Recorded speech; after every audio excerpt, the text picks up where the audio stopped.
If you're the owner of a crane, if you're the owner of a vehicle mount, a cable cam perhaps, and for the last couple years you have been working with a Ronin-1 mounting plate, universal mount like we have here on the Pro Ring. And of course, this is another great example. Maybe you have our Pro Ring and you're using either our CM002 or 003. So that means it's either the Ronin-1 mount or the Ronin-M mount, and you already have it on your ring or your crane or whatever it might be. One of the great ideas I came up with is I wanted to make this new Ronin-2 universal mount backwards compatible. So if you might be familiar, we also make a Movi universal mount. And one of the cool features about our Movi universal mount is on the other side of the mount, we put a male dovetail on there, which matches up with the Ronin. So with the Ronin-1 dovetail. So what does that mean? That means that you can have one mount on your device. So remember, this could be a crane, this could be a Pro Ring here, this could be a cable cam. And one day you can use the Ronin-1 or the Ronin-M, right? It's the same dovetail. If you have our Movi mount, it slides right into this mount. We make a tilted gravity mount, which also slides into the Ronin mount.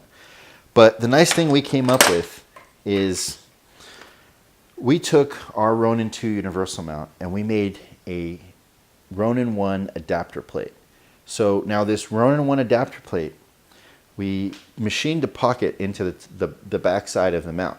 And what you do is you just drop it in, and then you bolt it in with the two included screws, and it becomes part of the mount. And so now that it's part of the mount, it makes the backside of your Ronin-2 mount slide right into a Ronin-1 dovetail. So what does this mean? Very simply, is that your Ronin-2 mount that you're buying will be backwards compatible with a Ronin-1 mount. So this is a great solution, like I just pointed out. If you have a crane or if you have a Pro Ring that one day you're working with a Movi, the next day you're working with a Ronin-M, and then the next day you're working with a Ronin-2, like for example, for myself, I own many gimbals. I have a Movi Pro, I have a Ronin-2, I have a Ronin-M, and so different days I might be using different gimbals with my Pro Ring. And so I don't want to have to be swapping mounts all the time. So that's why I came up with the idea of making all the mounts made up to a Ronin-1 standard. And in the case of the Ronin-2 mount, it's an optional accessory piece that just drops right in and turns this mount into a mount that slides into the Ronin-1 standard, thus allowing you to quickly swap gimbals on a specific device without having to swap an entire mount.